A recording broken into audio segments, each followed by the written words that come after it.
this time around I decided, hey, let's watch a goofy family movie, shall we? So I watched Space Chimps 2, Zartog Strikes Back. This was so full of what when I saw it that I had to pick it up to see. It was put out by 20th Century Fox, and it's put out by the same people who put out the first Space Chimps movie. Space Chimps is self-explanatory. It's chimps who go to space. So Space Chimps 2, it's kind of a sequel as far as using the same characters, and really kind of the same thing, but it doesn't make that much sense, not that a family movie would. It begins with a quick recap of everything that happened in the last movie, with the chimps going to another planet because of an accident and making their way back as heroes and defeating the bad guy. You know, basic kid movie stuff. And the protagonist of this one is a chimp called Comet, who only had a supporting role in the last movie. And he wants to return to the planet Malgore, which is the planet that they all went to in the first movie. And then it shows how Zartog, who was the bad guy in the last movie, has been demoted to a lawn decoration because he was coated in this metal that froze him into a position. I don't remember what it was called. And like I said, the other chimps returned, and most of them have the same voices. The chimps called Titan, Houston, and Luna have the same voices. But the chimp Hammy, he has a new voice, and his ego ran wild because he was considered a hero after what happened in the first movie. And all the scientists return. There's an Indian scientist, a female scientist, and a fat white scientist. They don't really do much in this one.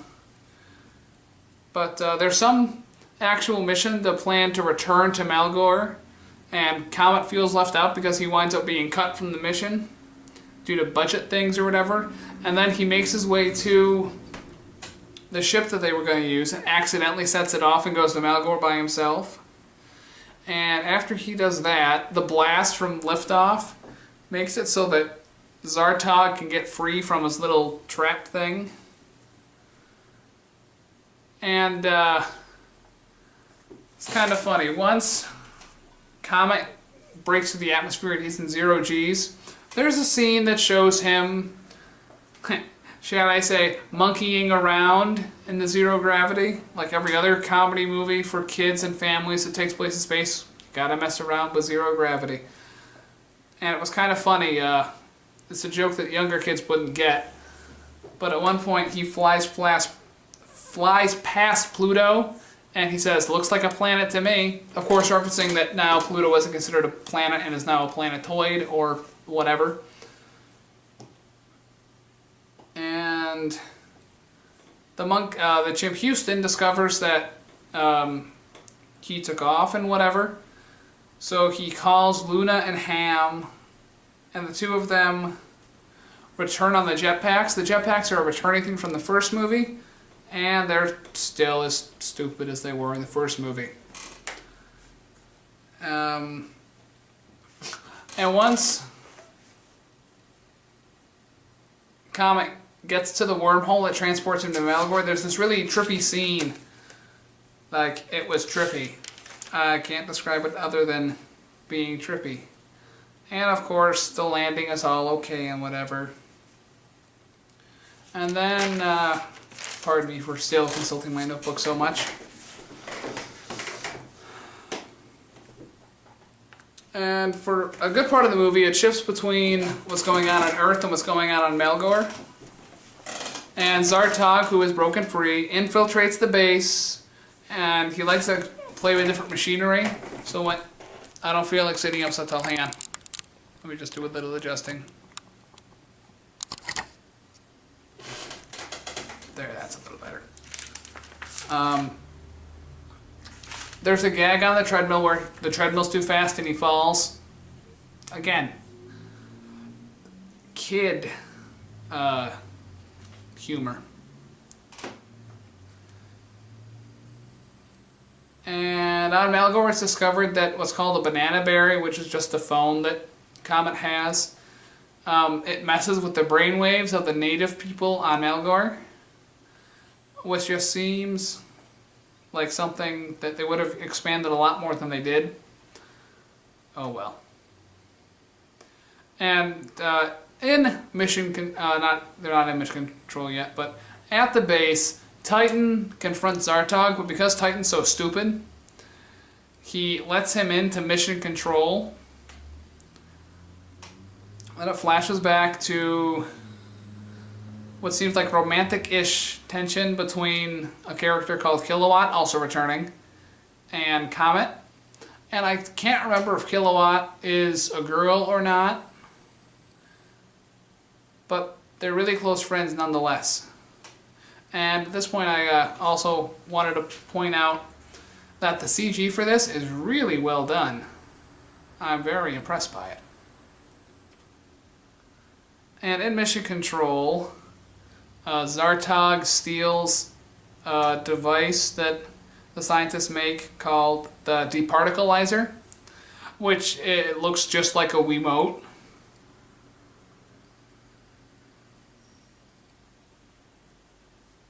And for a minute he holds, at this point he starts holding the people in Mission Control hostage. And as he's doing all this monologuing stuff, it shows the human perspective. And he's not speaking English, so he's just making all sorts of noise and the humans don't understand him. And the scientists try to communicate to him through dance, but then he uses the departicleizer on some senator character that returns. I know there's a couple of senators I wouldn't mind departicleizing. Anyway, moving on, political stuff aside. And eventually the chimps get in contact with Comet. And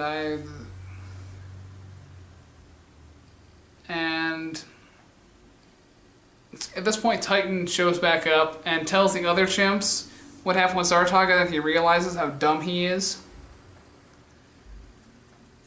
And then all of a sudden, the chimps who pretty much used Comet for their own doing need him. So Comet does return to Earth, but he brings Kilowatt with him because Kilowatt wants to come. It gets really jumpy here, so forgive me for having to look at my notes so much for this part. And of course the chimps get into mission control to deal with Zartog. Before it shows that, it flips back to showing that the wormhole scaring the shit out of Kilowatt, and when Kilowatt gets scared she glows really bright. And then actually back in mission control it shows that Titan, who's been working out the whole movie, is too tired to help fight Zartog. So pretty much Ham has to do it himself. And Houston, much like in the first movie, had to help Comet land the spaceship. He helped them land in the first one. It's really a lot of reused jokes. Like Ham confronts Zartog with the departicleizer, and for a minute he uses sleight of hand magic type stuff, and he gets it back, but then in the same movement, because he's showing off, he loses it. Then there's a scene where they're chasing each other on jetpacks to get the departicleizer from Zartog. Ham is. It's just stupid. It's really stupid. Like, it's a family movie, but it's stupid. And give me a second here.